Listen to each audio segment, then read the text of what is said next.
Hello दोस्तों, स्वागत है आपका अपने YouTube channel let's do change पर। मैं हूं आपका दोस्त नितिन मिश्रा। दोस्तों, आज हम इस वीडियो में बात करने वाले हैं कि जो बीपीएससी टीआरई 2023 का एग्ज़ाम अभी कंडक्ट कराया गया है, उसका रिज़ल्ट आ गया है, कट ऑफ भी जारी कर दी गई है, सभी लोगों ने अपने अपने मार्क्स भी देख लिए होंगे। लेकिन एक बहुत ही बड़ा प्रश्न उठ रहा है कि आखिर इतने टफ पेपर में इतनी ज़्यादा मेरिट हाई क्यों। तो इसके बारे में हम आप लोग डिस्कस करेंगे। तो देखिए, हमारा जो टॉपिक है, आखिर मेरिट इतनी ज़्यादा कैसे, इसी पे बात करेंगे। तो देखिए, आप लोगों को भी पता था कि अगर मोटा मोटा माने तो जो वैकेंसी आई थी, वो वैकेंसी आई थी कितनी,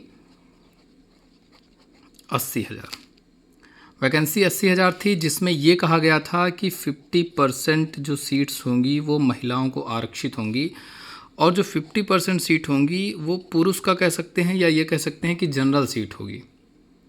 ठीक है। अब अगर बात करें तो कल अतुल प्रसाद जी के ट्वीट की अगर हम बात करें तो उन्होंने कहा कि कुछ महिलाएं ऐसी हैं जिनकी अगर मेरिट यानी कि नंबर ज़्यादा आए हैं तो उनको फाइट किस पर कराया गया है, इस सीट पर। ठीक है।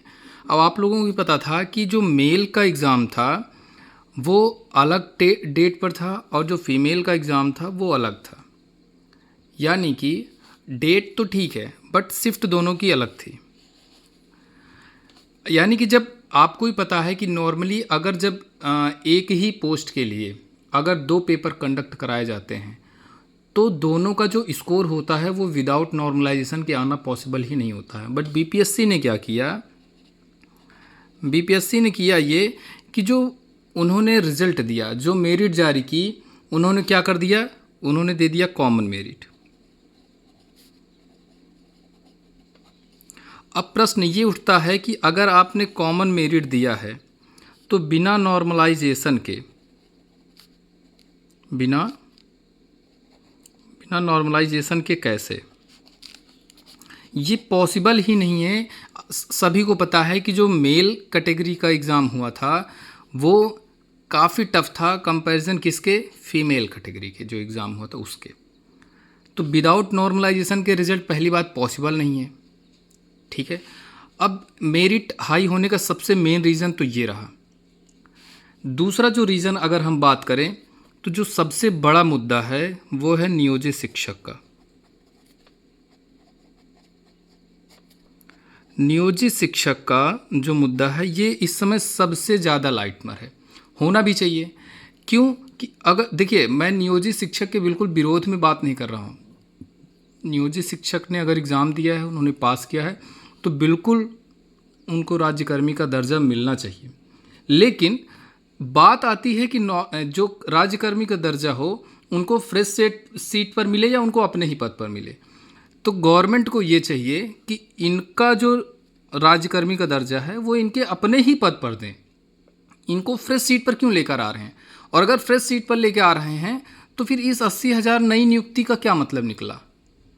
तो इससे अच्छा था कि आप 50,000 ही वैकेंसी निकाल देते। बाकी जो ये 28,500 या 30,000, जो 40,000 42,000 निकल कर आंकड़ा आ रहा है, ये आप उनको सीट दे देते, उसके बाद आप नियुक्ति निकालते। अगर इन्होंने एग्ज़ाम पास किया है, आई एग्री कि इनको राज्यकर्मी का दर्जा मिलना चाहिए, बट इनको आप इनके ही पद पर दीजिए ना राज्यकर्मी का दर्जा। ठीक है। तो और दूसरी बात, फिर इस 50% रिजर्वेशन का क्या मतलब निकला। सबकी कॉमन मेरिट आपने निकाल दी। अगर महिला कोई है, अगर वो 70 या 75 मार्क्स ले आ रही तो वो फाइट कर रही है इसमें, तो पुरुष जाएं कहाँ। मतलब इतना भेदभाव क्यों। लिंग भेदभाव तो गवर्नमेंट खुद कर रही है ना। तो ये हमारा मुद्दा है। अब देखिए, सभी छात्रों से, जितने भी परीक्षार्थी हैं जिन्होंने इसमें एग्ज़ाम दिया है, उनसे यही आग्रह रहेगी कि आप अपनी आवाज़ खुद उठाइए। ट्विटर के माध्यम से, फेसबुक पर अतुल सर को आप वहाँ पर टैग कीजिए, और आप वहाँ के सीएम और जो डिप्टी सीएम हैं उनको आप टैग कीजिए और उनको अवगत कराइए कि ये मामला मतलब ऐसा क्यों हो रहा है। इस सीधी सी बात है, ये तो धांधली हुई।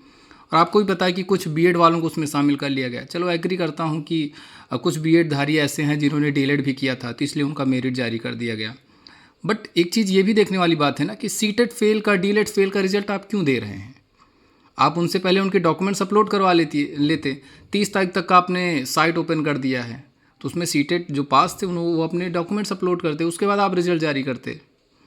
खैर, अभी जब रिजल्ट जारी हो गया है तो अब हम लोगों की मांग सिर्फ एक ही होनी चाहिए कि जो नियोजित शिक्षक हैं इनको अपने ही स्थान पर बहाली दी जाए।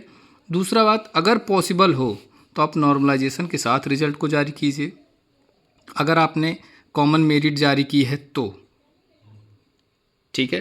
बाकी मेन मुद्दा जो है, अगर नियोजित शिक्षकों को इनके अपने ही स्थान पर राज्यकर्मी का दर्जा मिल जाता है तो मुझे उम्मीद है कि जो लोग भी कटाव पार करेंगे उन सभी का इसमें सिलेक्शन हो जाएगा, और यही होना चाहिए। फ्रेश सीट अगर भरना चाहती है सरकार सच में, तो फिर ये सरकार को करना ही होगा। अगर वो सच में चाहती है कि चुनाव जीतना है हमें, अगर सच में जो नीतीश जी हैं वो चाहते हैं कि मैं पीएम कैंडिडेट रहूं और फाइट करूं अच्छे से, तो उनको ये काम करना होगा।